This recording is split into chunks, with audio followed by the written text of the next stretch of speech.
नमस्कार,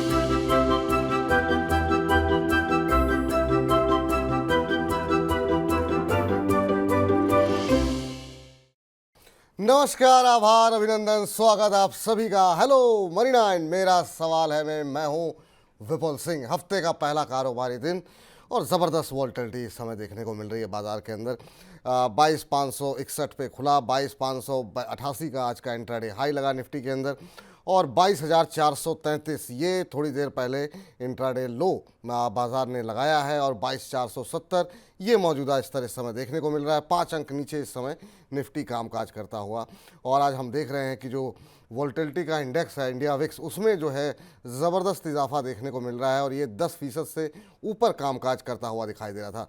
तो किस तरह की वोल्टिलिटी बाजार में देखने को मिल रही है और कहीं ना कहीं इंडिया विक्स की तेज़ी जो है वो दिखा रही है करीब करीब 12% ऊपर इस समय। एडवांस डिक्लाइन रेशियो की बात करें तो पूरी तरीके से जो गिरफ्त है वो बियर की हावी होती हुई बुल्स के ऊपर। 1683 शेयर ऐसे हैं जिनमें की गिरावट देखने को मिल रही है और महज 777 शेयरों में इस समय मजबूती देखने को मिल रही है।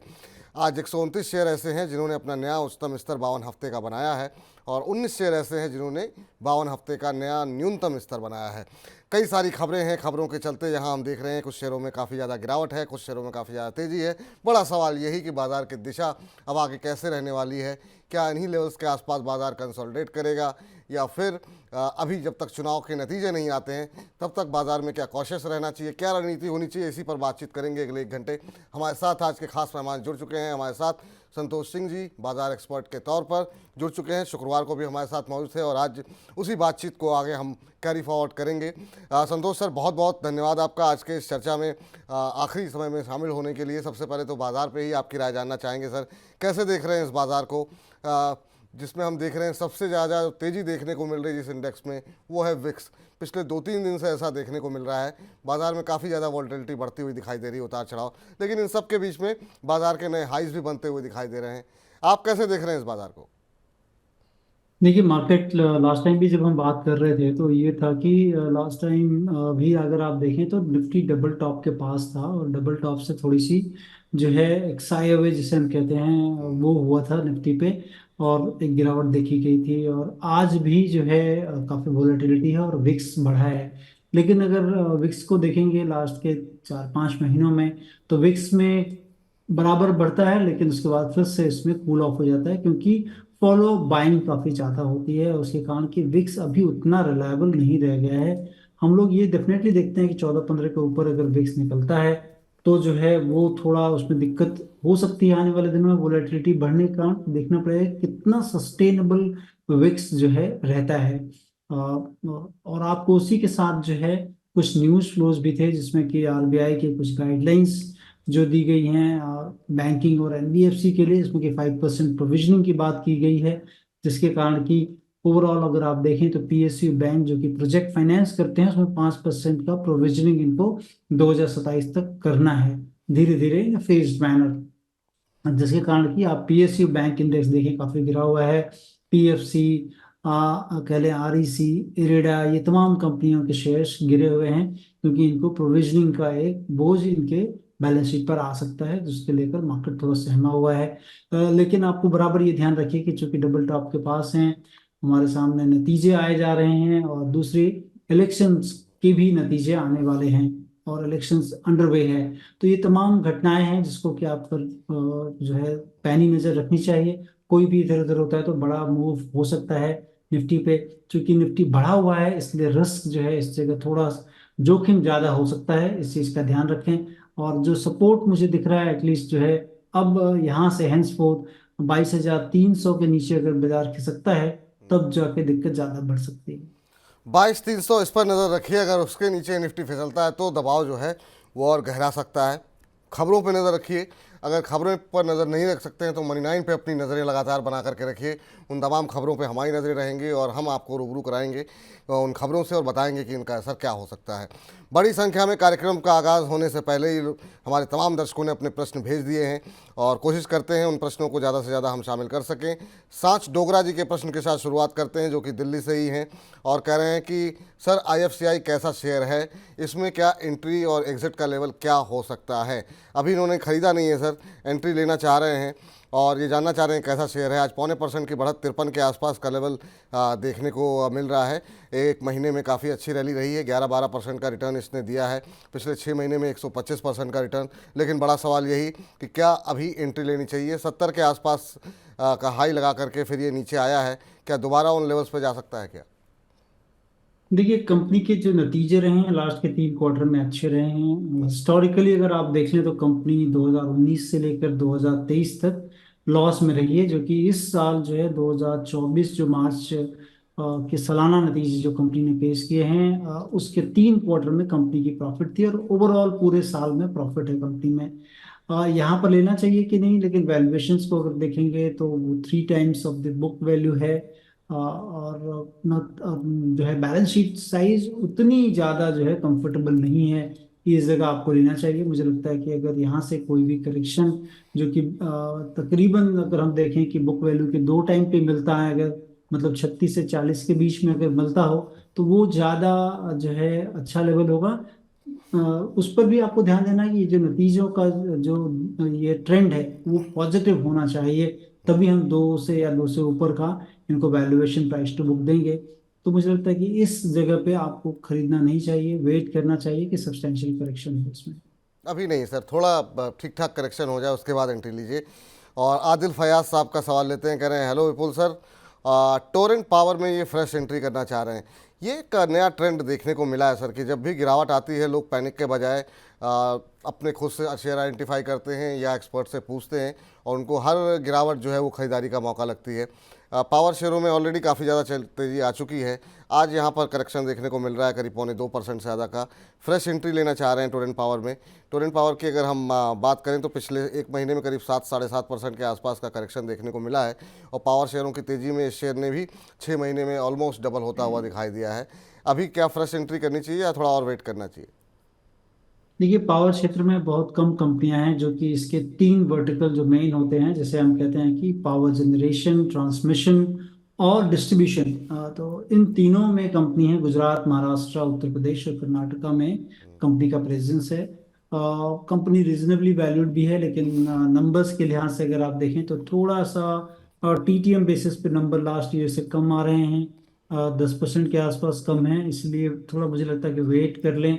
और एक सब्सटेंशियल करेक्शन जो कि कंपनी में तकरीबन जो है 1300 1250 के पास अगर मिलता है करेक्शन में, तो I think that is the good level to enter. जी, चलिए इस बीच हमारे साथ पंकज जी जुड़ चुके हैं अपना प्रश्न पूछने के लिए। नमस्कार है पंकज जी को। हाँ, नमस्कार विपुल जी। कैसे नमस्कार हैं पंकज। सर? हम बहुत अच्छे हैं, आपसे बात करके और अच्छे हो गए। आप बताइए कहाँ से बोल रहे हैं? सर मैं मुरादाबाद से बोल रहा हूँ। मुरादाबाद उत्तर प्रदेश से। चलिए बड़ी अच्छी जगह से बोल रहे हैं सर। आप क्या करते हैं सर मुरादाबाद में? जब सर मेरा बिजनेस है। अच्छा अच्छा, बड़ी अच्छी बात है सर। और तो कैसे सर लग रहे हैं अभी महीने के कुछ कार्यक्रम आपको? सर बहुत ही बढ़िया। अभी थैंक यू लगभग सर। 2 महीने से मैं आपका प्रोग्राम देख रहा हूँ, और जब जी से मैंने आपके प्रोग्राम देखे हैं, बाकी मैंने सब यूट्यूब पे और बाकी शेयर बाजार से रिलेटेड प्रोग्राम देखने बंद कर दिए। अरे सर इतने शुक्रिया सर। पसंद आते हैं मेरे को आपके प्रोग्राम। अरे सर ये सब आपका प्यार है और ऐसे ही अपने प्रेम को बनाए रखिए। बताइए सर क्या प्रश्न पूछना जी चाह जी। रहे हैं? हाँ सर, मेरे पास जुबिलेंट फूड के 100 शेयर्स हैं, 443 के भाव के। 445। हाँ, 447। अच्छा ठीक है। तो सर और मैं ये जानना चाह रहा हूँ, मेरा लॉन्ग टर्म का नजरिया है, तो इसमें क्या करना चाहिए? अभी तो आप प्रॉफिट में हैं, 25-30 रुपये आपको मिल रहे हैं और 447 पे आपने लिए हैं। 472 का भाव यहाँ पर देखने को मिल रहा है। एक जो कंसर्न है वो ये है, कई बार निकल के आता है कि अगर इन्फ्लेशन ख़ास तौर से बढ़ती है तो फिर यहाँ पे मार्जिन्स पे असर देखने को, ख़ास तौर से फूड इन्फ्लेशन। लेकिन मानसून इस बार अच्छा रहने की उम्मीद है। इन तमाम चीज़ों को नज़र में रखते हुए ज़रा पूछते हैं संतोष सर से कि क्या वो इस समय सलाह देंगे। सर जुबिलेंट फूडवर्क लंबी अवधि के लिए रखना चाह रहे हैं और इनकी खरीद का भाव अच्छा है, 447 पे लिया हुआ है और अभी भी ये 472 के आसपास प्रॉफिट में ही है। लॉन्ग टर्म नज़रिए के लिहाज से क्या रख सकते हैं इसे? मुझे लगता है कि रखना चाहिए लॉन्ग टर्म नज़रिया अगर है आपका, और थोड़ा अगर गिरे तो एक्यूमुलेट करें। थोड़ा महंगा करंट अर्निंग्स पे काफ़ी महंगा शेयर लगता है, लेकिन अगर आप देखें कि जो क्यूएसआर सेगमेंट होता है, क्विक सर्विस रेस्टोरेंट सेगमेंट, उसमें जो सबसे बड़ी डिमांड है वो कह लें कि पिज़्ज़ा की है। और Jubilant food work is known for the pizza delivery man. तो ये लोग पिज़्ज़ा डिलीवरी जो कंपनी है, वो अगर आप कहते हैं आधे घंटे के अंदर आपके घर पर पहुंच जाती है चीज़। तो ये और इनका नेटवर्क पैन इंडिया नेटवर्क है, काफ़ी अच्छा पेनिट्रेशन है। जैसा आपने ठीक कहा कि इन्फ्लेशन जो है वो इनके लिए काफ़ी जो है अहम रहता है, क्योंकि मार्जिन कंप्रेशन हो जाती है अगर इन्फ्लेशन बढ़ते हैं तो। और हमने देखा है कि पिछले 2-3 सालों में जो कि 25% के आसपास इनकी जो है इनकी ऑपरेटिंग प्रॉफिट मार्जिन थी वो घटकर 19% हुई है। और साथ ही साथ इन कुछ मैनेजमेंट भी चेंज हुए थे, एमडी सीईओ चेंज हुए थे इनके, जिसके कारण की दोहरी मार इस कंपनी पे पड़ी है। क्योंकि स्ट्रैटेजी चेंज हो जाती है नए लोग आने से, और टाइम लगता है कि सारी चीज़ें हो, और इन्फ्लेशन बढ़ा हुआ था। मुझे लगता है लंबी अवधि का नज़रिया हो तो जरूर बने रहें। QSR segment is here to stay, क्योंकि बहुत सारी जो है कहना कि चीजें जो क्यूएसआर सेगमेंट में हैं वो लिस्टेड स्पेस में नहीं है, और कच्चे के काम ज्यादा होते हैं। हमारे मोहल्ले गली मोहल्ले में बहुत सारे कंपनी जो चीज हैं हम देखते हैं, जिनसे हम यूज करते हैं खाते हैं चीजें, वो धीरे धीरे जो है ये जो क्यूएसआर चेन कंपनीज हैं उसको रेप्लिकेट करती जा रही हैं, और पिज्ज़ा की डिमांड काफ़ी अच्छी रहती है यंगस्टर्स में। इवन अगर आप देखें बर्गर और पिज़्ज़ा, ये दो चीज़ें काफ़ी अहम लोग खाते हैं। तो लंबी अवधि के लिए नज़रिया है तो काफ़ी अच्छा है। इसी में दूसरी एक कंपनी भी देख सकते हैं, देवयानी इंटरनेशनल, वो भी काफ़ी अच्छी कंपनी है। जी, चलिए इस बीच जरा बातचीत कर लेते हैं। अक्षय कुमार जी ने भेजा है हमें अपना सवाल यूट्यूब के माध्यम से। करें नमस्कार विपुल सर, एनएचपीसी का शेयर 90 रुपये पे ख़रीदा है, प्रॉफिट बुक कर लें या अभी बने रहें? संतोष सर से इस पर टिप्पणी चाहते हैं। तो ये विशेष टिप्पणी आपसे ही चाहते हैं सर, और ये प्रश्न ऐसा है जो कि हम लोग लगातार डिस्कशन में आपके साथ हर रोज़ आता ही रहता है। अब ये शेयर जो है वो अब 101 का लेवल क्रॉस करता हुआ दिखाई दे रहा है।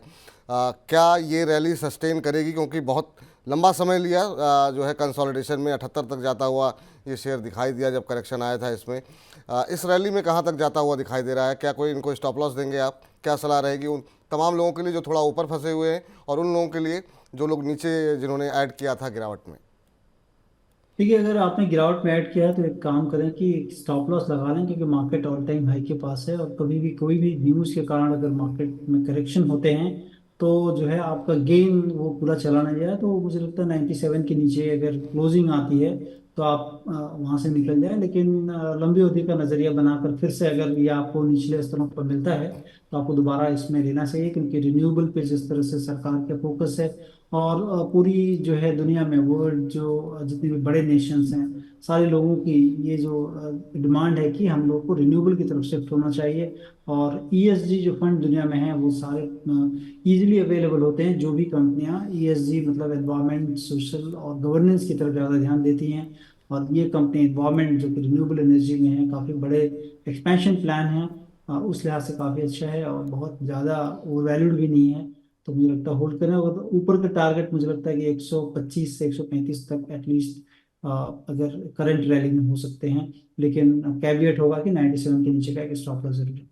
जी, चलिए आगे बढ़ते हैं और अगले दर्शक प्रिंस से बातचीत कर लेते हैं। प्रिंस जी नमस्कार। हेलो। हाँ नमस्कार प्रिंस जी, कहाँ से बोल रहे हैं? हाँ सर, मैं दिल्ली से बात कर रहा हूँ। अच्छा अच्छा, दिल्ली से ही बोल रहे हैं। चलिए बहुत अच्छी बात है सर। जी सर। जी जी, बताइए क्या प्रश्न है आपका?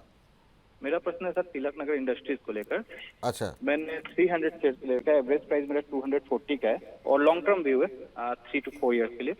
अच्छा, 3 से 4 साल का आपका नज़रिया है। 240 पे आपने लिया हुआ है, 232 का भाव है, अभी 8 रुपये पर शेयर के लॉस पर आप यहाँ पर बैठे हुए हैं। चलिए पूछते हैं यहाँ पर क्या सलाह रहनी चाहिए। हालांकि एक तरीके से थोड़ी सी अंडर परफॉर्मेंस पिछले 6 महीने में ज़रूर देखने को मिली है। करीब 7-8% का यहाँ पर नेगेटिव रिटर्न जो है शेयर में देखने को मिला है पिछले 5-6 महीनों में। सर एक रैली देखने को मिली और उसके बाद से काफ़ी लंबे समय से जो है एक दायरे में फंसा हुआ है और अपने प्रीवियस हाई को तोड़ नहीं पाया है। आपकी क्या सलाह रहेगी, इन्हें क्या करना चाहिए? 7-8 रुपये के लॉस पे हैं। देखिए, कंपनी ने काफ़ी अच्छा गेन किया है, और इन्होंने हाल फिलहाल में लिया है। एक्चुअल में बहुत सारे अच्छी जो चेंजेज हुई थी आज से 2-3 साल पहले, कंपनी में काफ़ी बड़ी चेंजेज हुई थी। उसके बाद हमने देखा कि कंपनी प्रॉफिटेबल हुई, और बहुत अच्छी प्रॉफिट कंपनी निकाल के दिया है। टीटीएम बेसिस पर भी कंपनी में जो है ग्रोथ देखने को मिला है, बट बहुत ज़्यादा ग्रोथ नहीं रही है। इसी के कारण जो है स्टॉक प्राइस में लैंग्वेजमेंट देखने को मिल रहा है, मतलब एक दायरे के अंदर दिख रहा है। सबसे पहली चीज़ कि आपने बहुत ही अभी लिया हुआ है, तो आप एक काम करें कि 231 के नीचे की क्लोजिंग बेसिस पर एक स्टॉप लॉस लगाएं। Company Indian made foreign liquors जो होती है, IMFL है, कंपनी लिकर बनाती है, उस क्षेत्र में है। और यहाँ भी अगेन सेम जो है, इन्फ्लेशन की बहुत सारी चीज़ें रही हैं जिसके कारण कि ये क्षेत्र भी थोड़ा जूझता रहा है। लेकिन कंपनी अपनी मार्जिन प्रोफाइल को मेंटेन करके रखी है अभी तक, वो बहुत ज़्यादा फ्लक्चुएट नहीं होने दे रही है। आप स्टॉप लॉस जरूर बना के रखें बाय क्लोजिंग बेसिस।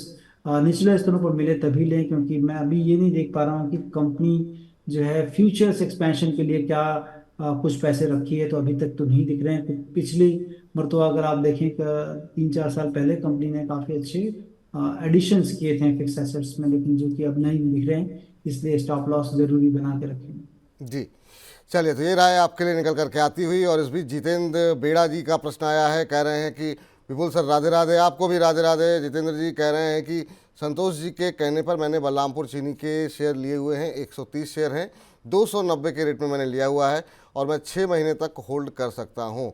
एक बार संतोष जी से राय दिला दीजिए। चलिए ठीक है, आपको राय दिलवाते हैं। बलरामपुर चीनी पे अभी जो भाव देखने को मिल रहा है वो देखने को मिल रहा है 388 रुपये का। तो आप तो अच्छे खासे मुनाफे पे हैं, 290 पे आपने लिए हुए हैं, 388 का भाव देखने को मिल रहा है। सर अच्छे प्रॉफिट पे हैं, 6 महीने का नज़रिया है, कहाँ पर इनको अपना प्रॉफिट बुक करना चाहिए? 100 रुपये पर शेयर के आसपास का प्रॉफिट हो रहा है इन्हें। देखिए, मुझे लगता है कि अगर 6 महीने का नज़रिया तो ना रखें। अभी हमने हाल फिलहाल में भी बात की थी आपकी के चैनल पर इसके बारे में। और इसके बारे में अब जो नई चीज़ें सामने आ रही हैं वो ये है कि बलरामपुर चीनी एकमात्र इकलौती कंपनी होगी इंडिया में जो कि सिंगल प्लास्टिक जो है उसका एक सब्स्टिट्यूट प्रोडक्ट ला रही है, जो कि बायोडिग्रेडेबल है, एनवायरमेंट फ्रेंडली है। उस पर कंपनी 2,000 करोड़ रुपए खर्च करेगी। वो थोड़ा टाइम लगेगा उसमें, और कंपनी ने सारे टाई अप्स कर रखे हैं। मशीनरी कहाँ से आएगी, कंसल्टेंट कौन होंगे, ये सारी चीज़ें जमीनी हकीकत रूप से कर लिया है। और जो कंपनी बलरामपुर चीनी जो कि गन्ने से जो चीनी बनती है, तो गन्ना जो निकलता है बाई प्रोडक्ट के रूप में, तो उससे जो है वो सारे प्रोडक्ट बनेंगे। तो इनको बाई प्रोडक्ट भी खुद ही से मिल जाएगा और वहां से वो बनाएंगे। तो ये एक वैल्यू चेन सिस्टम क्रिएट होगा। और सिंगल प्लास्टिक को रिप्लेस करने की बात की जा रही है, वर्ल्ड में बहुत कम कंपनियां हैं जो इस पर काम करती हैं, और इंडिया में इकलौती ये कंपनी है। तो फ्यूचर अपॉर्चुनिटी साइज इसमें काफी हो सकता है। तो 6 महीने में लेकिन ये सारी चीजें अनफोल्ड नहीं होंगी मुझे लगता है। इसलिए आपको ज्यादा दिन कम नजरिए बनाकर बने रहना चाहिए। ठीक, ये सलाह आपके लिए निकल करके आती हुई। और इस बीच खाली यूट्यूब के माध्यम से हमें करीब 600 दर्शक जो है वो लाइव देख रहे हैं, और बाकी हमारे ऐप पर और फेसबुक पर भी तमाम बड़ी संख्या में लोग जुड़ रहे हैं। तो आप सभी को पहले तो धन्यवाद। और आप सभी से निवेदन है कि ज़्यादा से ज़्यादा लोगों तक इसके लिंक को फॉरवर्ड करें, जो भी आपके ग्रुप बने हुए हैं, कलीग्स के, दोस्तों के, परिवार के, ताकि ज़्यादा से ज़्यादा लोग जो है वो उन तक सही जानकारी पहुंच सके और लोग शेयर बाज़ार के बारे में अपनी समझ को और मजबूत बना सकें। तो मनी नाइन के परिवार को और विस्तार दीजिए, ज़्यादा से ज़्यादा लोगों तक मनी नाइन के इस लिंक को पहुंचाइए। और इस बीच हमारे साथ अगले दर्शक भी जुड़ चुके हुए हैं। रजत जी हैं पटना से। रजत जी को नमस्कार। हाँ नमस्कार विपुल जी। नमस्कार रजत जी, कैसे हैं आप? मैं बहुत अच्छा हूँ और मैं पाटन से बात कर रहा हूँ, गुजरात, पाटन गुजरात। अच्छा, गुजरात पाटन से। अच्छा अच्छा, माफ़ कीजिएगा, मुझे पटना सुनाई दिया जो हमारे प्रोड्यूसर साहब ने बताया। गुजरात पाटन बड़ी पवित्र जगह है। सर बताइए सर, क्या प्रश्न पूछना चाह रहे हैं? हाँ, मेरा क्वेश्चन साउथ इंडियन बैंक पे है। मैंने संतोष जी से ही मतलब वो राय लेके मतलब वो मैंने लिया था। अच्छा। अभी मेरे पास 379 की क्वांटिटी में है और मेरा एवरेज प्राइस है 13.81। तो मुझे होल्ड करना चाहिए और मुझे ऐड भी करने हैं थोड़े, तो कौन सा प्राइस पे ले सकता है? चलिए, ऐड कर सकते हैं आपके। अच्छा, आपने राइट इशू के पहले लिए थे, राइट इशू के बाद? राइट इशू से पहले लिए थे और राइट इशू भी मैंने अप्लाई किए थे। अच्छा, तो मतलब उसके बाद ही एवरेज आया है आपका 30 रुपए का? हाँ, इसके बाद ही मेरा 30.81 का एवरेज आया। अच्छा अच्छा। अभी तो सर खबरों का ये ऐसा फ्लो हो गया है कि मतलब जो है थोड़ा सा दबाव आ गया है। आज पूरा PSU बैंक जो है वो बुरी तरीके से डाउन है। जो RBI की टिप्पणी आई है उसके बाद जो सख्ती की गई है उसके चलते आज हम देख रहे हैं कि सभी PSU में दबाव है। साउथ इंडियन बैंक भी 2.5% नीचे कामकाज करता हुआ 28 रुपये 10 पैसे का स्तर अब देखने को मिल रहा है। सर 1-2 रुपये के लॉस में है ये, और ऐड भी कर सकते हैं। तो क्या यहाँ पर और ऐड करने का प्रयास करना चाहिए? आपकी क्या सलाह रहेगी साउथ इंडियन बैंक को लेकर के? देखिए बैंक के कामकाजी नतीजे अच्छे रहे हैं, और इस क्वार्टर में जो कि लेटेस्ट क्वार्टर गया है उसमें प्रीवियस क्वार्टर से थोड़ा कम आया था नतीजा। 305 करोड़ दिसंबर क्वार्टर में थे प्रॉफिट, और 288 करोड़ इस क्वार्टर में प्रॉफिट आई थी। जिसके कारण की थोड़ी सी निराशा है। और जैसा कि आपने ठीक कहा कि आरबीआई की जो सर्कुलर आई है जिसमें कि प्रोजेक्ट लोन पे इनको प्रोविजनिंग का एक दबाव बैलेंस शीट पर देखने को मिलेगा, वो थोड़ा जो है शॉर्ट टर्म ओवरहैंग है। लेकिन जब कभी भी आपके प्राइस से अगर आपको ऐड करना है कोई भी शेयर, तो एटलीस्ट 10 to 15% का करेक्शन होना काफी जरूरी है, उसी के बाद ऐड करें। अदरवाइज जो है नो यूज कि आप जो है 30 रुपए पर आपकी एवरेज कॉस्टिंग है, इसका मतलब आपने काफी ऊपर लिया होगा। और जो है मुझे लगता है कि एटलीस्ट तकरीबन जो है 24 रुपए से नीचे अगर आता है तब आपको ध्यान रखना चाहिए कि उस समय ऐड करने की सोचनी चाहिए। अदरवाइज यू मस्ट जो है राइड द टाइड करें। अभी चूंकि न्यूज़ थोड़ी सी जो है बैंकिंग सेक्टर के लिए और इवन जो बड़ी और पीएसयू बैंकें हैं उनके लिए थोड़ी खराब है, इसके कारण की दबाव देखने को मिल रहा है। तो आई थिंक होल्ड एक स्ट्रैटेजी होगी। एडिशन अभी नहीं करें, सब्सटैंशियल करेक्शन पे करें। गिरावट के बाद ऐड करें, अभी ऐड करने की आवश्यकता नहीं है। ये फिलहाल आपके लिए सलाह यहाँ पर निकल करके आती हुई। 24 के आसपास अगर पहुँचता है तो ठीक है, फिर और ले लीजिएगा। नहीं जाता है कोई बात नहीं, फिर ऊपर जाएगा तो आपके लिए होल्ड करने की सलाह है। यशवंत कुमार नेचर ब्यूटी के नाम से इन्होंने अपनी आईडी बनाई हुई है। कह रहे हैं विपुल सर आज मेरा सवाल ले लीजिए। बिल्कुल ले लेते हैं सर। टाइटन के ऊपर इनका सवाल है। टाइटन के 10 शेयर इन्होंने 3687 के भाव पर एवरेज 3687 के भाव पर लिए हुए हैं, और एवरेज करें या फिर लॉस बुक करें। टाइटन में आज अच्छा खासा दबाव यहाँ पर देखने को मिल रहा है, और जिस तरीके से नतीजे आए उसने थोड़ा सा निराश किया। 7% नीचे टाइटन का शेयर जो है वो ट्रेड करता हुआ। सर क्या सलाह रहेगी? अभी जो है जिस तरीके से रिजल्ट्स के बाद जो है आज पिटाई हो रही है टाइटन की, क्या करना चाहिए? क्या अभी होल्ड करें या फिर आपको लगता है कि निकल जाना चाहिए? आपकी क्या सलाह रहेगी? देखिए मैं तो मेरे पास मतलब इस कह रहे शेयर है, और हम लोग होल्ड कर रहे हैं अभी। क्योंकि देखिए तीन चीजें हैं कि भारत में जो डिस्क्रिशनरी इनकम बढ़ेगा उसका जो है एक पॉशी बेनिफिशियरी ये कंपनी होगी। इस क्वार्टर के नतीजे डेफिनेटली थोड़े खराब आए हैं, लेकिन ऐसा नहीं है कि कंपनी ये सारी चीज खराब हो गई है। एक तरह की निराशा होती है, जबकि मुझे लगता है कि ऐसी जो गिरावट में वहाँ पर थोड़ा ऐड ही करना चाहिए।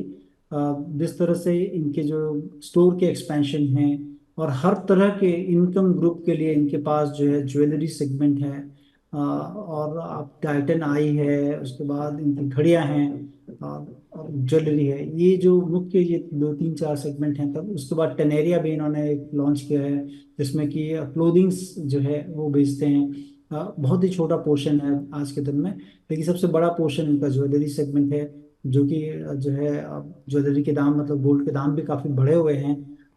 लेकिन मुझे लगता है कि लंबी अवधि का नजरिया रखें, और अगर एवरेज करना है तो थोड़ा थोड़ा एवरेज भी कर सकते हैं। लंबी अवधि का नज़रिया रखने की सलाह आपको दी जा रही है। इस बीच डी सॉलिट्यूड के नाम से इन्होंने अपनी आईडी बनाई हुई है, और कई सारे सवाल इन्होंने पूछे हुए हैं। हम आपके दो सवालों पर डिस्कशन ले लेते हैं।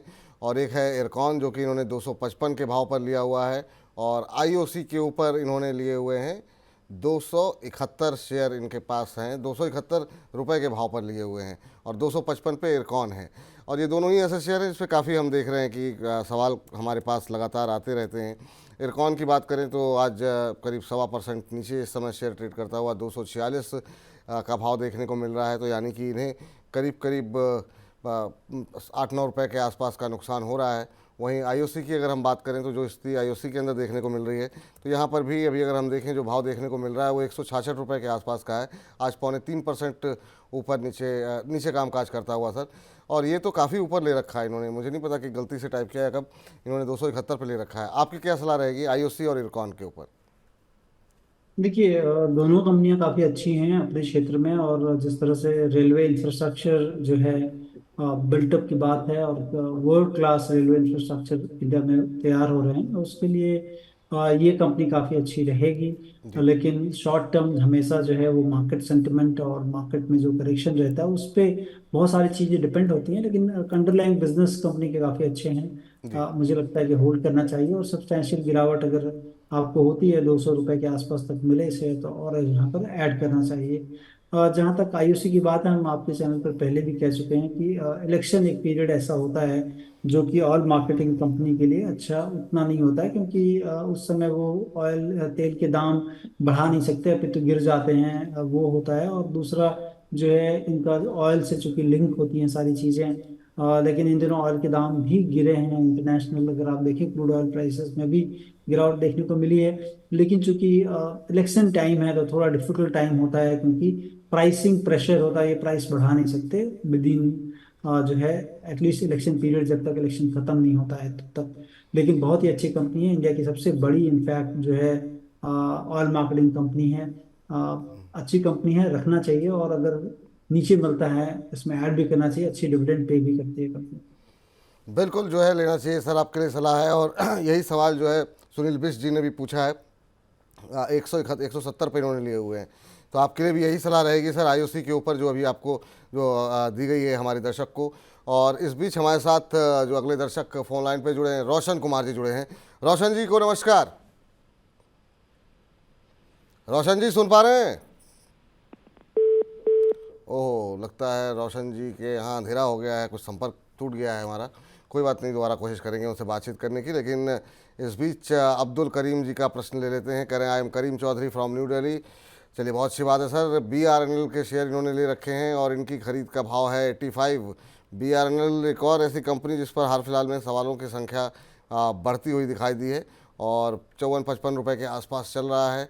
इन्होंने जो ख़रीदा हुआ है वो ख़रीदा हुआ है 85 के आसपास, तो ठीक ठाक नुकसान यहाँ पर करीम साहब को हो रहा है सर।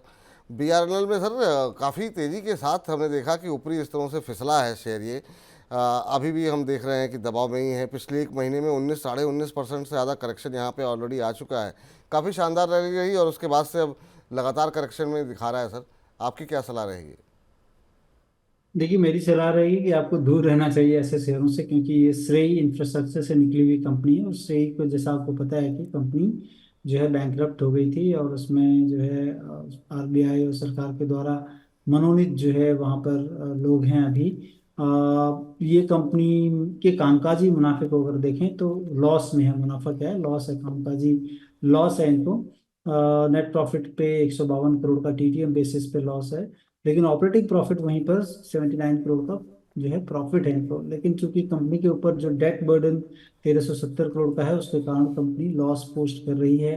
चूंकि स्टॉक प्राइस में काफी बड़ा मूवमेंट आया था पहले दिसंबर 2023 के बाद से, अगर आप देखें फरवरी तक, तो जो भाव 40 के थे वहां से वो तकरीबन 94-95 हो गए थे। तो प्राइस जो है वो अट्रैक्ट ऑप्टिमिज्म ऐसा कहते हैं, और जब प्राइस दौड़ता है तो बहुत से लोगों को जो है अपने फंदे में फंसाता है। और लेकिन उस समय आपको ध्यान रखना चाहिए कि कंपनी के फंडामेंटल कैसे हैं।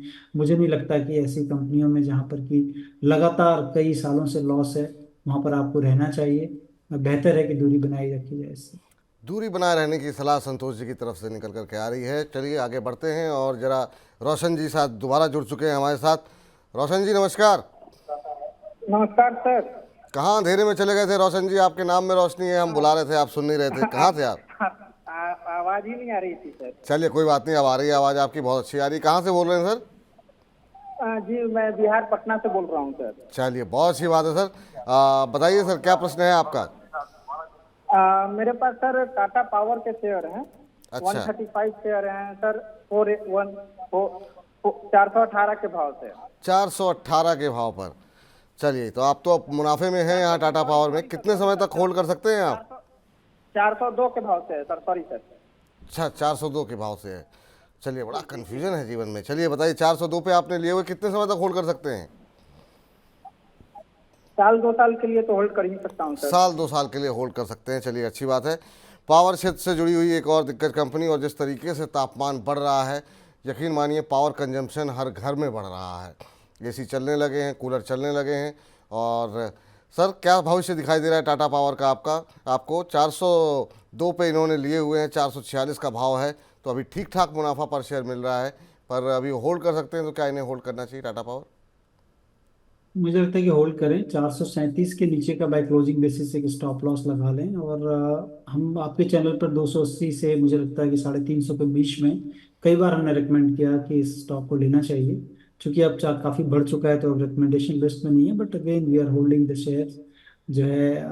मुझे लगता है कि एकदम होल्ड करें, क्योंकि जैसा आपने ठीक बताया कि पारा काफ़ी बढ़ते जा रहा है, और आप देखेंगे पारे के साथ साथ जितनी भी पावर कंपनियां हैं उनके स्टॉक प्राइस में भी बढ़ोतरी हो रही है, क्योंकि उससे रेवेन्यू आएगी वो काफ़ी पॉजिटिवली इम्पैक्ट कर रही है इन सारी कंपनियों को।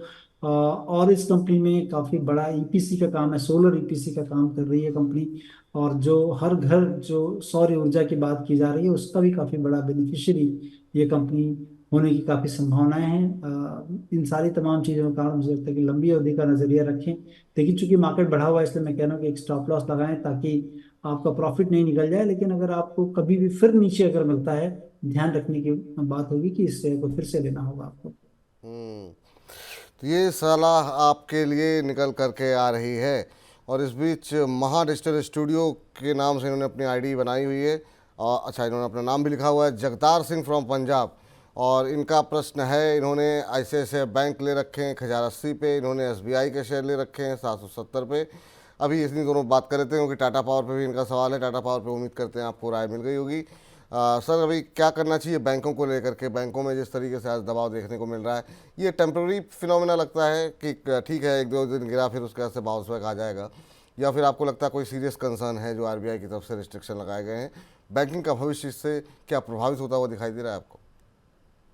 देखिए, भविष्य प्रभावित तो नहीं होगा, क्योंकि आरबीआई ने ऐसी कुछ चीजें नहीं की है कि इनके बिजनेस को हैम्पर किया जाए। आरबीआई ने केवल इतनी चीज कही है कि आपको प्रोविजनिंग करनी पड़ेगी। कोई भी प्रोजेक्ट को जब आप फाइनेंस करते हैं तो एक्स्ट्रा 5% की प्रोविजनिंग करिए। कंपनी जिस प्रोजेक्ट को फाइनेंस कर रही है जब वो ऑपरेशनल हो जाए तो उनका जो प्रोविजनिंग रेशियो कम हो जाएगा। कंपनी जब प्रॉफिटेबल हो जाए, उनका ऑपरेशनल जब प्रॉफिटेबल हो जाए तो और प्रोविजन 1% पे आ जाएगी। तो ये मुझे लगता है कि एक अच्छी दिशा में उठाया गया कदम है, लेकिन शॉर्ट टर्म ब्लिप जरूर हो सकते हैं, जिसके कारण कि हमको सारी बैंकों में देखने को मिल रहा है कि ये शॉर्ट टर्म फिनोमेना होगा। इसलिए आपको बने रहना चाहिए। और इस बार आईसीआईसीआई बैंक के जो नतीजे आए हैं, अगर आप देखें विपुल जी, तो मुझे लग रहा है कि बहुत कम बैंक ऐसे हैं जहां पर कि मुझे इसमें नेगेटिव, मैं खोज रहा था कि क्या चीजें नेगेटिव हैं। आईसीआईसीआई बैंक के नतीजों में मुझे कोई चीज नेगेटिव नहीं दिखी इस क्वार्टर में जो है। और मुझे लगा कि काफी अच्छा नतीजे दिया है बैंक ने। रिजनेबली वैल्यूड भी है, बहुत ज्यादा महंगा नहीं है।